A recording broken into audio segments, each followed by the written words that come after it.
Olá, pessoal. Estamos aqui, o segundo encontro do grupo de filosofia do Genefil, e estamos usando estética, segunda conversa sobre o Benjamin. E o Ítalo mandou lá no grupo o texto dos pensadores, então eu abri ele aqui também, tá? Para gente olhar. Eu vou depois fazer upload lá no Cami também, para a gente ter essa referenciazinha. Preciso olhar e ver direitinho esse texto aqui, que eu não. Desde do outro encontro. O que você falou, Edmar? Você falou uma coisa interessante antes da gente gravar. Eu tinha Não, esquecido de botar para gravar. o que eu falei foi da contemplação, né?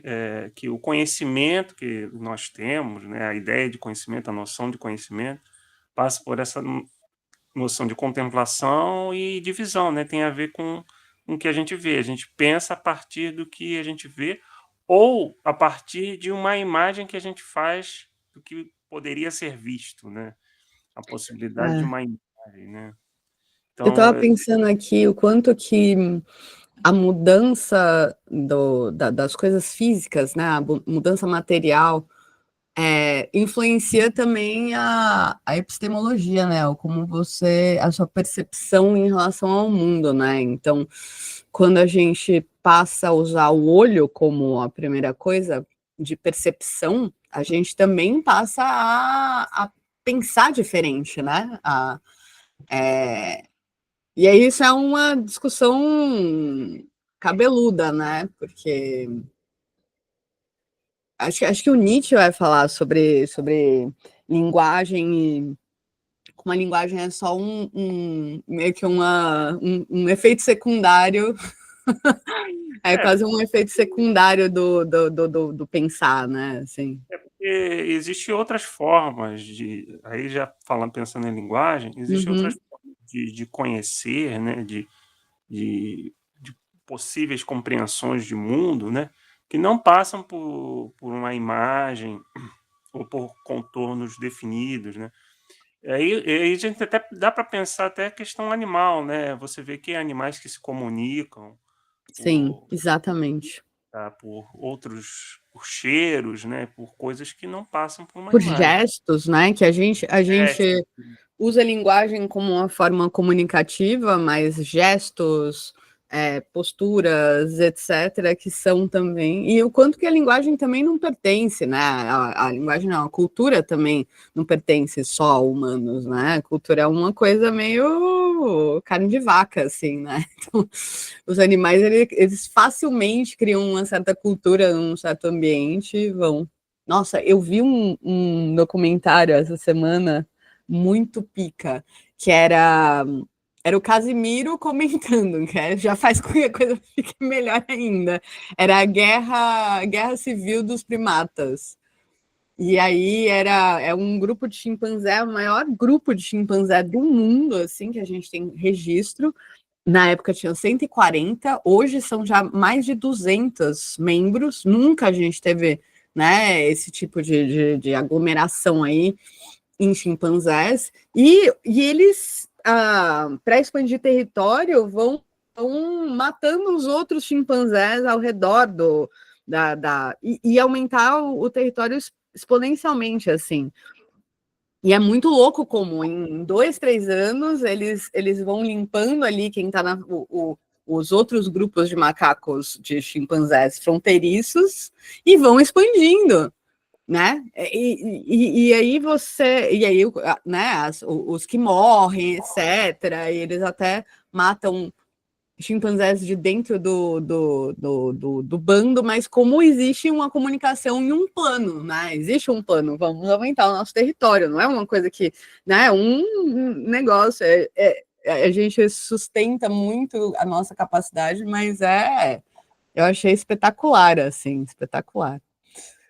E é um Enfim. negócio, e é uma coisa que é estranha para a gente, porque não tem palavra assim, né?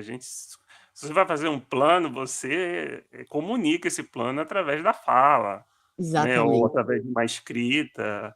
E ali não É, passa por isso, né? Então é, é é intrigante, muito né? louco. Pra gente parece telepatia. Teve algum vídeo no Instagram que eram formigas tentando passar um negócio, né, por um T, e humanos. E aí os humanos não podiam se comunicar, né? Não podiam falar.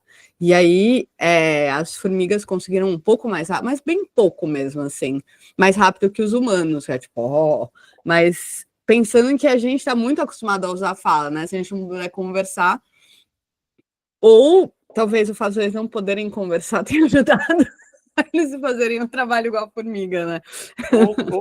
Ou criar imagens, né? Porque aí também tem essa relação com a arte, né? Que é as pinturas rupestres, essas coisas todas, que aí tem várias especulações sobre o que seria aquilo, né? Se seriam uma comunicação, se seria algum ritual, ou se seria apenas um tipo de pichação, um tipo de algo lúdico mesmo, né? Então, ou todas essas coisas também, né? Todas essas coisas. Então tem muita relação com isso também, né? E uma coisa que eu estava pensando, até em relação a essa questão do lúdico, pensando sobre isso que a gente determina como arte, né? Em relação à questão do jogo.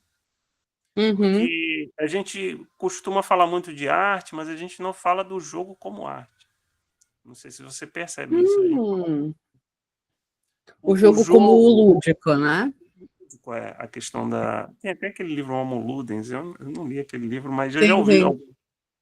Então, não seria arte, o jogo também é uma arte, o jogo, e aí desde do jogo dos animais, né, o mais descompromissado, assim, até o nosso jogo. Eu vi também uma coisa sobre abelhas, e eles fizeram... eu vi. E eu acho que, não sei se eu te mandei, mas... Acho que foi você que me mandou isso, das abelhas brincando, né? Eles passavam, e tinha um compartimento sem bolinhas, um compartimento com bolinhas, e eles colocavam as abelhas para escolher qual compartimento elas passariam. E elas passavam pelo compartimento com bolinhas todas.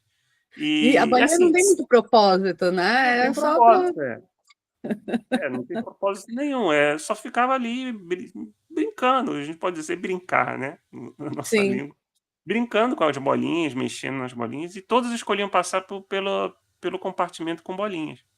Então a gente tem esse fator, né? E aí, quando a gente pensa em fronteiras da arte ou coisas do tipo, a gente tem que pensar nessa questão também. Quando eu vi esse negócio das abelhas, eu falei, gente, que massa, mas se você tem bicho em casa, você sabe, porque os bichos, eles passam muito, muito tempo brincando, assim, eles precisam de trabalho, eles precisam de função, né? Mas brincar e a gente nem sabe interpretar, porque eu tenho 2 gatos, 2 cachorros. E, por exemplo, meu cachorro tá aqui, ela gosta de carinho, ela gosta de brincar, só isso. Ela gosta de brincar, ela gosta do lúdico, ela gosta de... Só que a comunicação dela com as gatas é meio falha, assim, porque o que ela entende como brincadeira, as gatas entendem como ataque, né? Então as gatas atacam ela, mas ela só pensa em brincar. É muito louco isso, que a gente, como humano, não leva isso em consideração plena do que é o brincar humano também, né? Do que é... Acho que eu não sei se eu falei isso, mas tipo, as crianças, aqui eu moro num condomínio com várias pessoas, né? Assim, tem 1000 pessoas no condomínio. E aí tem várias atividades que a gente pode fazer para as crianças, né? Brinquedoteca, eles vão se juntar lá para jogar futebol, e aí sempre tem um lúdico infantil.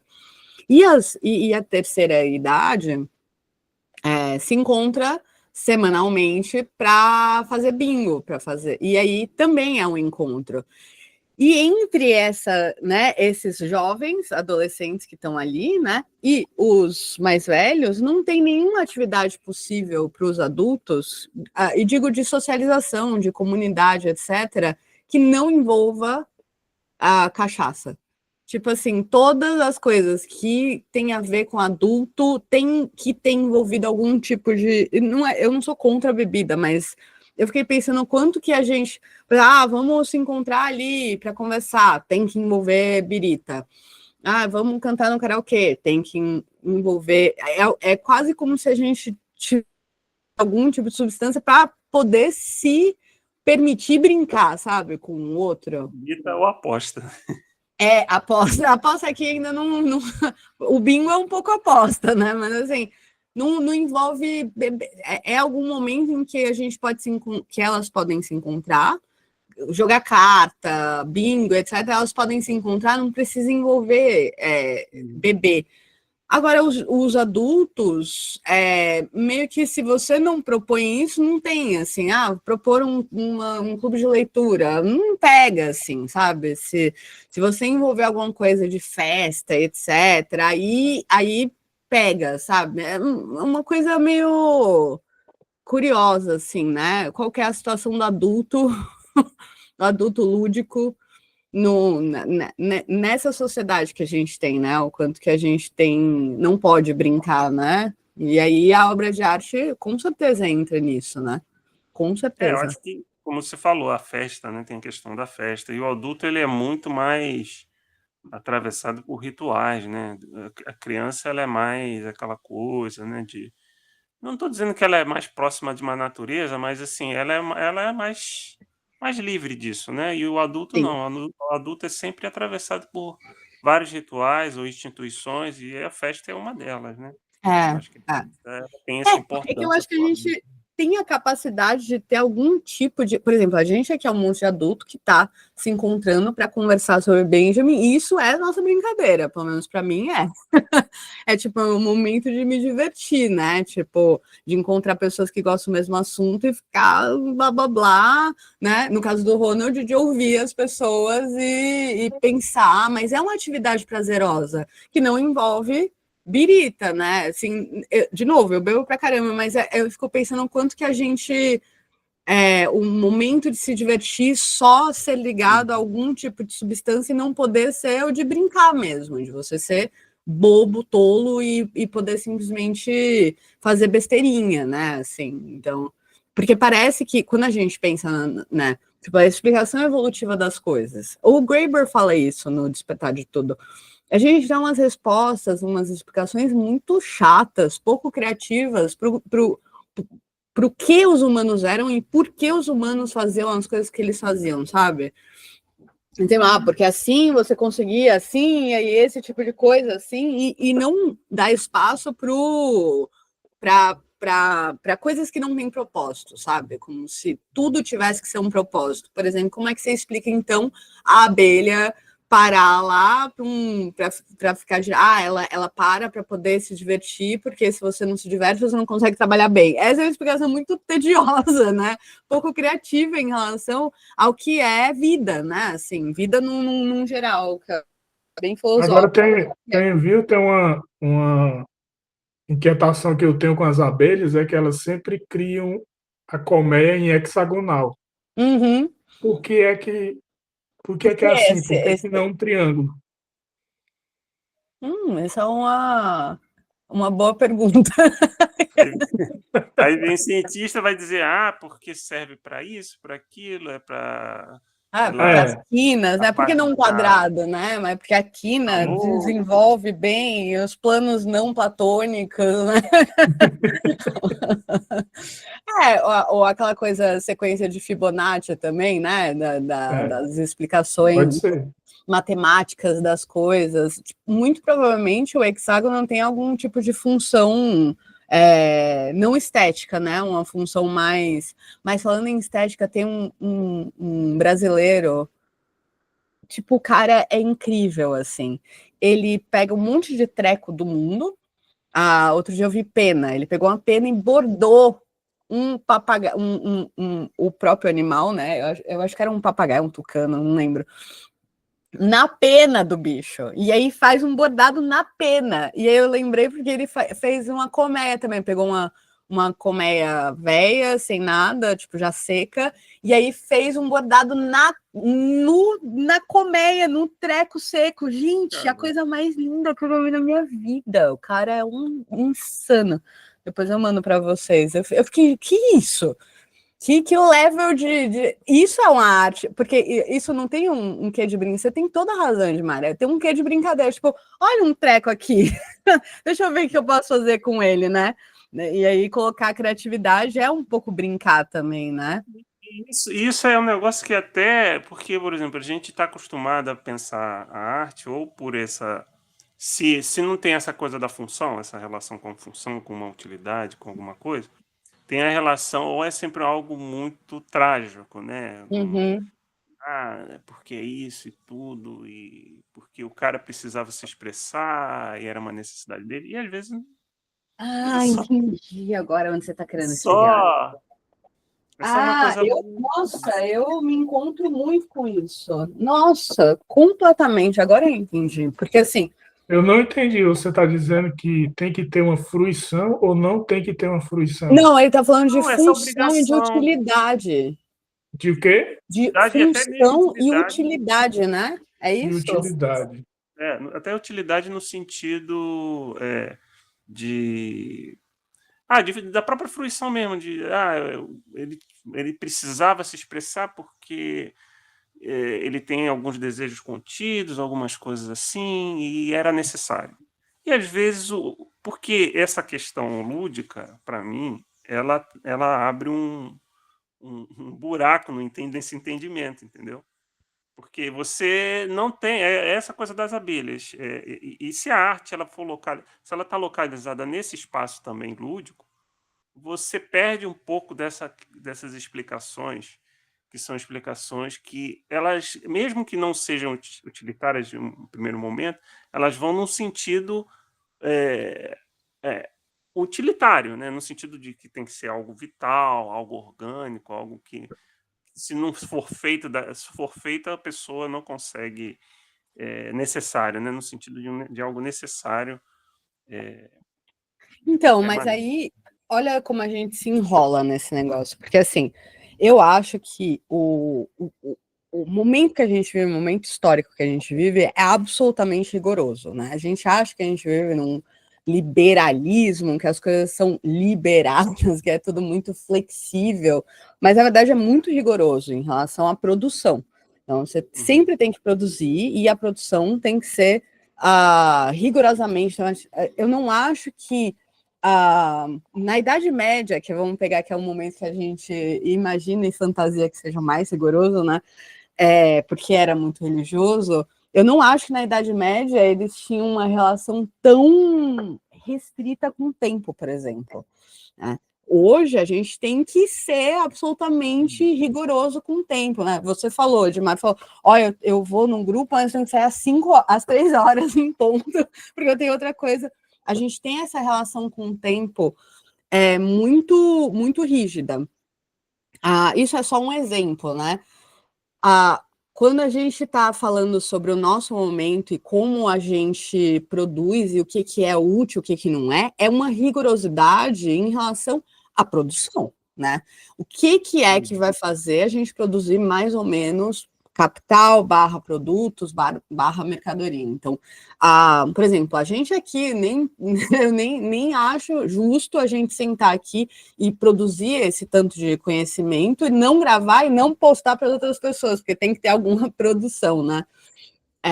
Então, a gente é muito rigoroso nisso, a gente só pensa nisso. Então, quando a gente sente... E eu não acho que isso seja a culpa do Stuart Mill ou do Adam Smith, né? Eu não acho que isso... Eu acho que esse é o tipo de... Bom, tem várias discussões sobre isso aí, né? Mas, assim, eu não acho que isso seja necessariamente uma questão do utilitarismo ou do liberalismo, ou eu acho que é uma questão do capitalismo como a gente colocou, né? O David Graeber vai falar que isso aí é um tabu, é uma criação ritualística, né? Essa ideia de produção. Mas, enfim, a gente fica o tempo todo pensando no que é útil e o que é produzível, vamos dizer assim. Então, uma das coisas que sempre me pegou, né, porque eu comecei a fazer filosofia quando eu tinha 18 anos, e aí nunca mais parei. E aí eu também sou artista, né, eu sou escritora, eu pinto, eu toco música, eu canto, etc. Um monte de coisa inútil, né, para o mundo. Eu sempre batalhei com a ideia de ser inútil, né? Porque eu nunca estou produzindo capital, né? Porque fazer filosofia não dá para você produzir muito capital. Você fazer arte, a não ser que você desponte também, não vai ser muita, né? Você sempre vai ser meio fodido de dinheiro. E a gente junta essa noção de utilidade com produção de capital, de valor. E aí, se a gente tirar, quando a gente fala de utilidade, né? Ah, isso aqui, por exemplo, a obra de arte é inútil. Ah, e eu não estou dizendo que você está falando isso, estou dizendo que é uma noção cultural, né? Ai, vamos trabalhar, vamos bater laje, né? Ficar fazendo música não vai adiantar em nada, mas essa fruição, ou esse momento de lazer, é um momento também que propicia. Mas assim, o tio Virso, ele fala uma coisa. Eu já tive várias discussões com outros amigos sobre isso, mas para mim é a melhor conceituação, que é bater laje, a fazer, comer, ser médico. Essas são coisas que estão na área, né, da sobrevivência. Né? Você vai para o hospital para sobreviver. Você vai construir uma casa e vai, né, morar numa casa para sobreviver. Agora, a decoração que vai ter dentro dessa casa, a beleza, o Netflix, ele não é supérfluo, ele é o viver. Né? Então, assim, a gente trabalha, né, 40 horas por semana. E esse é o sobreviver, porque você precisa de dinheiro para sobreviver. E o resto que você faz com isso é viver, né? O que é uma conta meio doida, mas assim, o resto é viver bem, viver, né? Eu gosto dessa ideia de sobreviver versus viver. Então, quando a gente tira essa utilidade e começa a nomear de outras formas, a gente começa a ver outras coisas também, eu acho, né? Porque para mim fica mais fácil entender a arte no geral. E aí, independente do que ela seja, pode ser a Anitta, pode ser sertanejo, pode ser Mozart. Ela passa a ser aquilo que você que faz você viver bem, né? Tipo, existe cozinhar com música. Existe lavar louça, e existe lavar louça ouvindo um funk, né? Não sei. Existe você, né, encontrar os seus queridos familiares à noite e conversar, existe você abrir um livro e trocar ideia sobre aquilo ali, etc. Né? Então, assim, não que um seja melhor que o outro, mas eu acho que o viver é esse momento em que você não produz, né? Assim, necessariamente, não é para a produção, né? Porque me parece que é até difícil da gente pensar, porque a gente entra numa lógica, e aí eu até vejo esses negócios de geração, a geração Z, geração milênio, essas Eu coisas. tenho tantas opiniões sobre isso. E eu sou dessa geração milênio, e foi colocado na nossa cabeça, pelo menos na minha, né? E aí eu vejo que não era só eu que recebi essa informação de que você tem que ser excelente naquilo que você faz, você tem que produzir, você precisa disso, precisa isso, aquilo. E aí eu pego pessoas que estão regulam a minha idade, assim, né, dessa geração, assim, eu vejo que eles estão passando pelas mesmas coisas. E aí você se surpreende, tipo assim, pô, não é só eu que estou passando por ansiedade, por uma série de outros problemas. E aí isso vem a reboque de uma tecnologia, de todo de tudo isso que a gente vive, né? E que nos pressiona pra caramba, né? E a gente não consegue pensar de outro jeito. Aí é como se a própria produção, a própria noção de produção se tornasse algo entranhado na gente, sabe? Uhum. Quisesse que ou o sistema, seja lá como for, capitalismo ou sociedade, porque para mim o capitalismo e a sociedade elas se entrelaçam, né? Ele quisesse injetar isso na gente de uma forma que a gente não consegue pensar de outro jeito. Então a gente fica nessa noia de eu tenho que produzir, eu tenho que ter uma performance, né? Até a noção de performance é uma coisa que me incomoda pra caramba, porque aí até mesmo em arte, até mesmo na arte, a Com coisa fica, certeza. você fica na performance, mas é uma performance que ela, você sabe que tem uma utilidade para alguma coisa, né? Para entreter alguém ou para fazer isso, fazer aquilo. Então, e a gente tem que ter o cuidado também de não se perder e achar, claro, então eu não preciso disso, então eu não preciso de técnica, eu não preciso de rigor nem de nada. Né? Tem que ter Sim, com cuidado. certeza. Cuidado. Mas Uhum. também esse espaço, e aí tem um espaço de, como que se fala? Eu estava até falando hoje, conversando com uma pessoa, falando sobre a questão do tédio, né? De não ter mais tédio. E eu, não só a questão do tédio, da preguiça também, porque Uhum. você, você hoje em dia você fica deitado na cama, não por uma preguiça genuína, mas porque você às vezes está meio até em colapso, entendeu? Porque não consegue, sabe que tem uma penca de coisas para fazer e você não consegue sair dali porque aquilo tudo te joga assim, né? Como se E fosse aquelas também tem aquela questão, né? Você tem uma ideia interessante, uma ideia estética interessante, aí você quer aplicar na tecnologia, mas aí cadê Uhum. o incentivo, né? É. Outro dia eu li um princípio sobre graus, né? Aí eu tentei aplicar isso em alguma tecnologia que envolvesse graus, graus mesmo de, de óculos e tudo, né? Uhum. Aí eu joguei no GPT só para ter uma noção do orçamento, né? Aí eu desisti na hora, eu disse, não, isso aqui não adianta nem eu solicitar incentivo, porque eu não vou ter.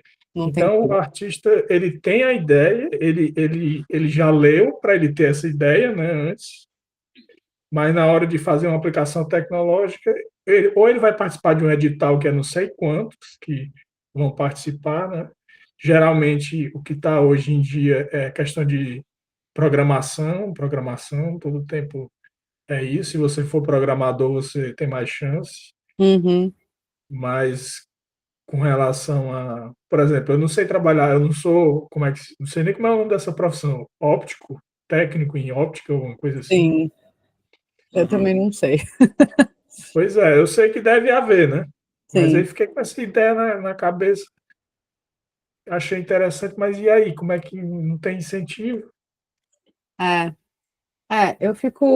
Eu acho que aí, de novo, a gente cai nesse lugar de produção, né? Porque Uhum. daí, né, você precisa ter incentivo e precisa que alguém queira e que o Estado ache que você vale o suficiente para colocar dinheiro nessa ideia. É uma coisa muito curiosa a arte também, né? Assim, do ponto de vista do que a gente tem hoje, assim.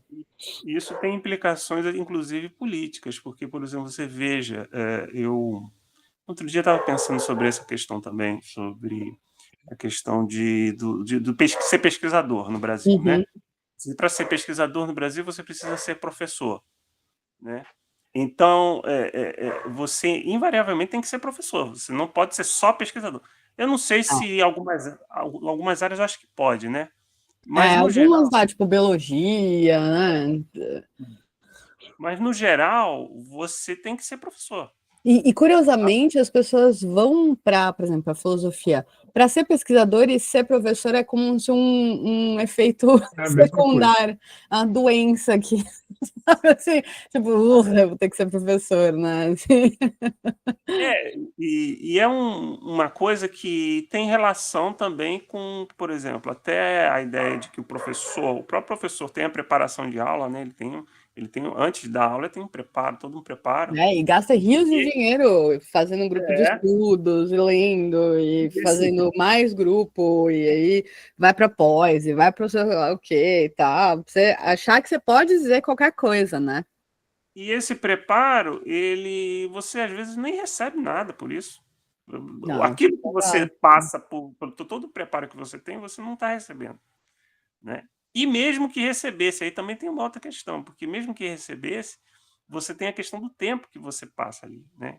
É. Então, rola Mas, uma... tá vendo a relação que a gente tem com o tempo, como ela é rigorosa, e essa rigorosidade, eu quero dizer, você pode fazer o que você quiser com o seu tempo, contanto que ele gere lucro, ele gere algum tipo de capital. Então, você fala, ai, não, ó, eu vou estudar, mas eu não vou estudar só porque eu quero, eu vou estudar porque isso vai gerar, não sei, sabe, assim, o jeito que eu tô falando parece só cabeça de vento, mas é uma noção que elimina a sua humanidade.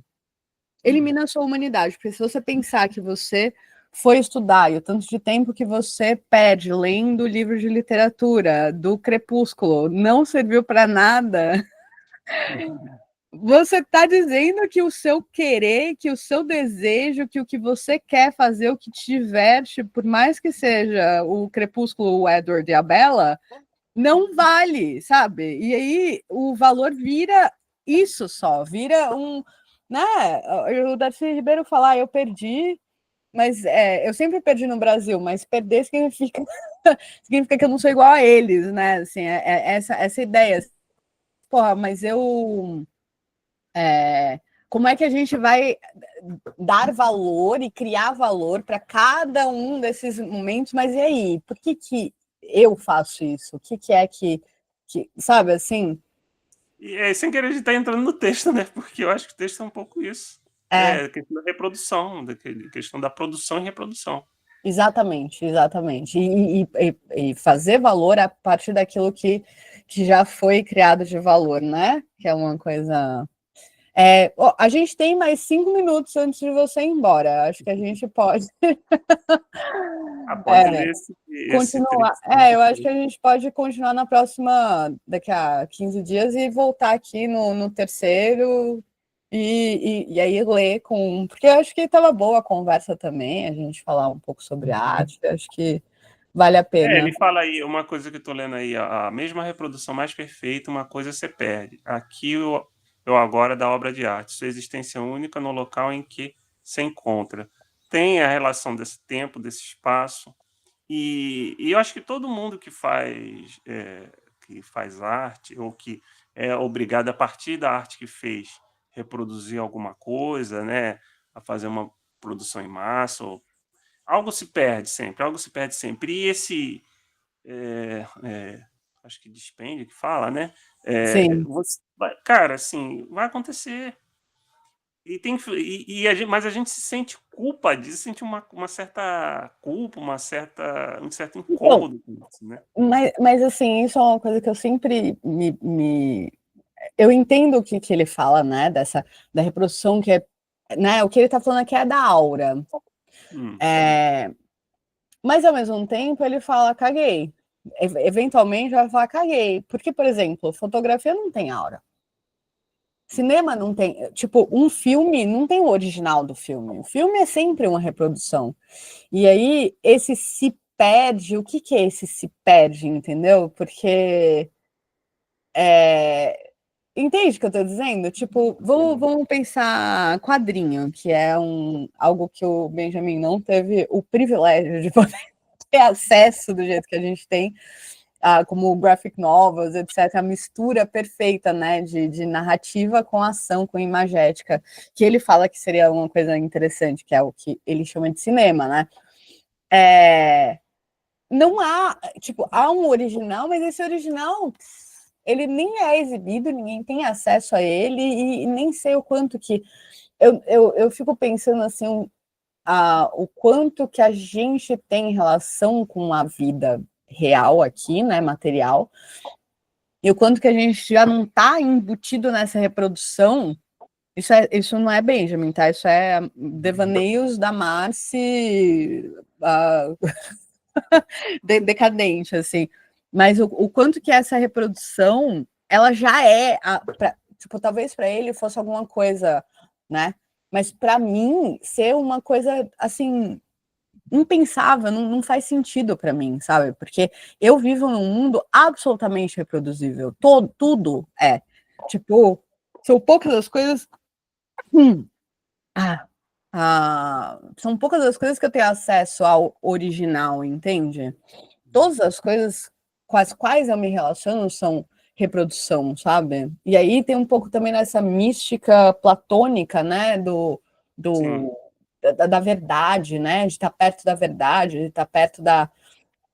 Então, adicionando a isso, uma outra discussão que a gente tem sobre o autor, sobre... então, por exemplo, a gente está na moda agora, é uma moda mesmo, de cancelar o sujeito que falou alguma merda, fez alguma merda, algum crime, etc. E eu digo moda porque é uma tendência pouco pensada, assim, né? Que se a gente for fazer isso, a gente vai cancelar todas as pessoas do mundo, porque todas elas são, né? Principalmente artista, tende a ser criminoso, porque vive na margem, né? Não produz valor, etc. Mas tem uns que são picareta mesmo, tem uns que são pervertidos, enfim, a gente vai julgar a moral. Mas aí, o que acontece? Você precisa chegar na verdade do sujeito. Então, uma das discussões que o Benjamin mesmo traz sobre o Saint-Beuve versus Proust, né? Que é a discussão de como você vai avaliar um autor, como que você olha o autor. Você olha ele pela história dele, apenas pelo que ele está produzindo, o que você vai fazer nessa avaliação de obra de arte, do que é a obra de arte. Ela é por ela mesma, né? E aí o Barthes vai falar, né, da morte do autor. Tipo, o que você fez já não é mais seu, porque as pessoas vão dar tônus àquilo que está no mundo e não tem nada a ver mais com o autor. O autor não existe a partir do momento que existe uma obra de arte. O Benjamin vai falar que as coisas estão interligadas, né, etc. Mas pensa só o quanto que a gente, de qualquer forma, a gente procura a verdade. Então, assim, eu não gosto da postura da J.K. Rowling, porque ela não gosta de mulheres trans, etc. Para além do que eu acho dessa história, é uma postura. Aí você vai ler a obra dela, falando, olha, já tinha resquícios aqui dessa postura. Eu não gosto porque ela também não gosta de pessoas assim, assado, você tá vendo e tal. E aí muda aquela para você achar a verdade, né? Então, assim, eu amava o Neil Gaiman, ele era maravilhoso, todas as obras dele falavam com a minha alma, mas agora que eu descobri a verdade sobre ele, eu não posso mais admirar, gostar e me comunicar com aquela outra obra, porque já tinha ali alguma coisa que ia me corromper. E você vê que o objetivo é busca de verdade, né? Eu quero saber qual que é a verdade desse autor, o que tem ali na alma dele que eu possa compreender, entender e coisar, né? Assim, coisar a coisa.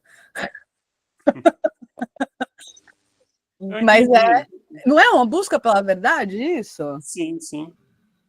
Eu não sei se é então, a gente é obcecado por achar a verdade, assim, achar a verdade do outro, né? E hoje a verdade é a identidade. Eu sou obcecada por achar a verdade, a identidade, etc. E eu tenho que saber o que é. Não é a sua, né? É a verdade do outro. E é a verdade, porque é como se ela fosse objetiva e concreta. Então, tipo, quando você se relaciona com alguém e acaba, não era amor de verdade. Ou então, quando você passa anos com a pessoa e aí ela fica violenta, aí a gente viu quem ela é de verdade.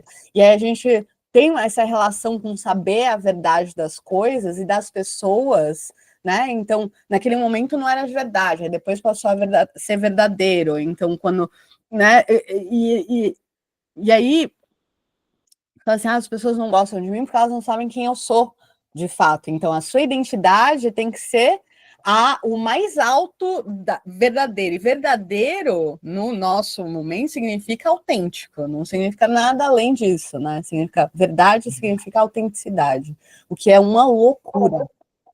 Eu lembro que foi minha orientadora que falou uma vez que, por exemplo, essa coisa da pessoa dizer assim, tá começando um relacionamento com uma outra pessoa, ou tá conhecendo uma outra pessoa, e a outra pessoa diz, mas você tá fazendo uma imagem de mim que não é verdadeira. Mas isso, aí a minha professora dizia assim, mas a gente sempre vai fazer uma imagem da pessoa, antes de conhecer a pessoa, uma imagem que não é ela. Mas A o gente vai que sempre esse é ela ainda? Já é uma pois é. loucura isso. Quem é? Nem eu sei quem eu sou de verdade. Então, exatamente. E aí eu fiquei pensando, agora você falando isso, fiquei pensando nisso, porque a gente sempre tem essa coisa de buscar a verdade. Eu não sei se é o Nietzsche que fala isso, porque eu posso estar me confundindo aqui no que eu vou falar, mas eu acho que me parece que essa relação da verdade tem uma relação com a questão da consciência e uma relação com ressentimento, mas eu não sei, eu teria que olhar para ver se é isso mesmo. Ó, mais uma vez com essa coisa da verdade. Mas, É uma mas me obsessão. parece que tem essa relação afetiva também, né? De você procurar aquilo porque algo você precisa ter ou capturar, ou seja um contorno, alguma coisa assim. Entendeu? Eu tô lendo as fontes do Self, do Taylor, sabe? Do Charles Taylor. Hum, E é um livro extenso, assim, mas bem no começo ele já tá falando sobre. Também vai falar sobre autenticidade, porque ele tá. O que é que faz a gente ter essa identidade moderna, né? Da onde que surgiu essa identidade moderna? Da onde que vem? E aí ele fala uma coisa muito interessante que é eu falei para os meus alunos essa semana, 3 ficaram com uma raiva de mim quando eu falei isso, então acho que é uma coisa legal para falar para vocês também. Que você, assim, o esquema é, você está em relação com as pessoas, né? E aí essas relações com os outros são. A gente não sabe se relacionar com os outros, é super fugidio e etc. Então, você não tem comunidade, você não tem papel em nenhuma comunidade, você não serve para bosta nenhuma, porque ninguém serve, né? Não é só a gente, todo mundo, né? E aí você tem que começar a dar valor a quem você é. Você tem que procurar valor às suas próprias visões, às suas próprias posturas. Só que esse dar valor a si mesmo, essa procura de valor a si mesmo, faz o negócio ficar banal, porque é só você que vê valor aquilo ali e só você que fica alimentando aquela. Não tem externo, não tem nada. Vira aquele solipsismo que você tem que dar valor a você mesmo. E por quê? Porque a forma de respeito, né? Essa é ainda a parte que ele está falando sobre respeito, a forma de respeitar o outro é é, é, não é aceitação, ai, me faltou a palavra agora. Caralho, com D. Sumiu a palavra, só tá vindo. Benevolência? Como você esnoba as pessoas? Não é esnobar, mas alguma coisa parecida com esnobar. Caralho, meu. Desprezo. Eu não sei por que eu esqueci o filme mais legal do Godard, com a Brigitte Bardot e a bundinha dela. Desprezo. A forma de você respeitar o outro é desprezando, uma forma de descaso, né? Descaso, desprezo. Tipo, eu gosto de vestir calcinha e colocar gag na minha boca e urrar durante 3 horas. Tipo, a sua reação é tipo, não tô nem aí. Isso é respeito pra gente. O auge do respeito, do reconhecimento da individualidade alheia é descaso. Aceitação pra gente, no nosso contexto moderno, é descaso. E aí, olha que coisa louca, porque assim, você cria sua própria validade, a sua própria identidade. As outras pessoas não podem aceitar ou não, ao contrário, elas têm que desprezar, né? Ou fazer descaso, ou ignorar isso, porque isso é o nosso respeito. E aí, você, para entender você como você mesmo, tem que ficar se alimentando e aumentando a sua própria validade, que gera essa banalidade. Ou seja, quando vem as outras pessoas para dizer o que você é, o que você não é, você ignora completamente, porque como que a outra pessoa pode estar dando valor ou dizer... Só que o único jeito de criar identidade e de saber quem você é, de verdade ou não, porque isso não existe, é a partir do outro. Né? Dentro de um conjunto de 3 pessoas, a gente entende, a Márcia é quem fala mais, né? O Ronald é mais observador, é aqui que a gente entende identidades, né? Hoje, Maré é inteligente, né? A gente começa a entender, porque é a partir dessa troca, você sozinho, dando sentido para você, só que, pensa só que essa é a forma vernacular, é a forma canônica de se entender. Você tem que ficar sozinho, quieto, e ficar lá elaborando quem você é, quem você quer ser, quem você nasceu sendo, qual é a sua essência, e dar esse valor sozinho. E se colocar no mundo, apesar das outras pessoas. Uhum. E aí, qual que é a verdade? O que é que tem esse de verdade aí? Não existe. Né? Como que a gente pode caçar essa verdade se ela é tão relacional, né? Mas eu acho que tem um problema, sabe, que eu estava até vendo ontem, justamente por causa daquilo que eu estava falando, né, dos graus e tudo. Por exemplo, você tem uma ideia, aí você fala essa ideia numa sala de aula, digamos. Acabou-se. Se você não registrar essa ideia, de alguma forma, essa ideia ela completamente perdeu-se, né?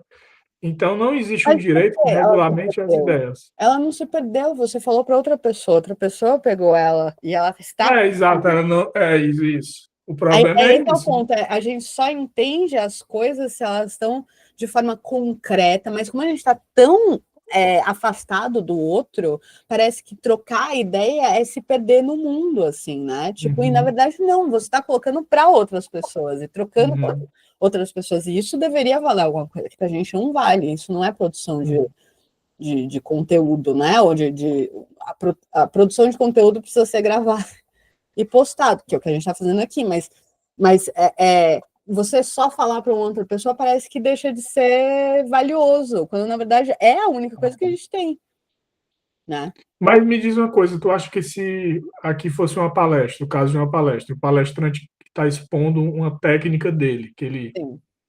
de estética, alguma coisa assim, se ele não tiver registrado nada por escrito, esse vídeo vale como uma prova da técnica dele? Ou é uma coisa que fica para todo mundo, quem assistir, interpretar, pode fazer o que quiser? Eu vou pensar, por exemplo, duas coisas históricas aí para você pensar também e refletir sobre. Não sei bem qual que é onde que você está indo, mas enquanto estava falando, eu pensei no Saussure, que é o cara, inventou uma técnica, ele inventou a linguística, assim, ele que trouxe o tônus de ciência, e tanto que a antropologia passou a ser estrutural por causa do Saussure, que está falando de linguística, ou seja, o cara arrasou, jamais escreveu bosta nenhuma, e ele tá o quê? Final de 1800, começo de 1900, se não me engano, porque eu não sei nada, Mas os alunos dele escreveram. Exatamente, os alunos dele escreveram os cursos dele e publicaram. E o Saussure também, mas eu não estou falando dos alunos, estou falando dele. Pode ser que ele mudou, pode ser que não seja exatamente o que ele estava falando, mas assim, o que se tornou ali é Saussure, né? Assim, e o Hegel também. O Hegel tem 4 livros aí de estética que ele não escreveu também, são cursos, né? Também, eu não sei se são os alunos ou se são as anotações dele, se a palestra é transcrita, mas não foi um livro que ele fez, vou sentar aqui e fazer. Foi um treco. Isso assim, só. Então, acho que sim, sabe? Acho que sim. Eu acho que hoje a gente tem uma relação com a realidade concreta e tal, que vem dessa imagética, dessa gravação, dessa prova. Mas eu não acho que os humanos sejam assim. E para adicionar, tipo, também, esse é um blá blá blá da Márcia. Toda vez vem alguém falar assim, eu fico fascinado pensando quem foi o primeiro filho da puta que viu uma ostra e falou, nossa, que delícia, vou enfiar minha boca e comer essa lesma. Ou a primeira pessoa que viu um gorgonzola, um queijo podre lá estragado e falou, vou comer, nossa, que delícia. E isso me irrita num grau que eu não consigo dizer, porque não é assim. O humano não funciona assim. O humano não funciona com uma ideia eureka. Essa é uma história de 100 anos atrás, a humanidade tem 200 mil anos e a gente nunca funcionou assim. A gente não funciona com a ideia genial do fulano. A gente funciona com ideias coletivas que vão sendo passadas ao longo, né, da tradição, que é uma coisa que o Benjamin vai falar bastante, da tradição, de passar do pai para o filho, da gente ler, né? O Einstein não é o Einstein é toda uma tradição de física assim, enorme, desde o Euclides até hoje, que culmina ali nele, mas ele é uma coisinha ali, né? Eu vou ter que sair, mas só uma coisa, isso tem relação com essa questão de revolução, porque o pessoal fala, vamos fazer revolução, né? Revolução social, uma revolução macro, mas são pequenas coisas que fazem revolução. Você vê que a internet, cara, é um negócio que ninguém imaginava que ia dar esse problema todo. Foi lá, uma nova tecnologia, maneira, que não sei o quê, agora a gente pode fazer isso, fazer aquilo. Mas foi um negócio que foi se espalhando. E as redes sociais é como se fosse uma revolução dentro dessa revolução. Né? Porque aí a gente tinha internet, o espaço da internet, depois vem a rede social, cara, o negócio mudou completamente. Insano. E aí eu fico pensando essa coisa do cotidiano, que às vezes são pequenas inovações, coisas pequenas. Um fulano fez isso, fulano comeu aquilo, aí agora está funcionando, entendeu? Fulano fez isso daqui e agora está rolando. E aí essas coisas vão se acumulando, né? E aí se acumulando, assim, e aí de repente está um negócio que já é outra coisa. E é quase um fio da meada, não dá para achar o fio da meada, porque é cultura, isso é cultura. Cultura é isso, é tradição. Mas quem foi o primeiro não importa, não importa. O primeiro talvez tenha sido um bicho que você olhou, que um grupo de humanos olhou, viu comendo e falou: se dá bom para o bicho, dá bom para mim também. Sabe, tipo o Senhor das Moscas, que vê o bicho lá lambendo, então deve ser proteico, não sei o quê. A gente essa autoridade, né? Autoridade não, autenticidade autoral é uma insanidade moderna, assim, do indivíduo especial, né? Do gênio, etc. Bom. E quando às vezes chega o fato de ter um autor, esse autor às vezes ele é formado de vários outros autores, várias outras referências e que se combinaram ali. É complexo. Com certeza. Mas eu vou lá. Vamos finalizar o nosso grupo. Nos vemos daqui a 15 dias, então, com mais tempo, talvez, e focando na leitura. Valeu. Tchau. Tchau.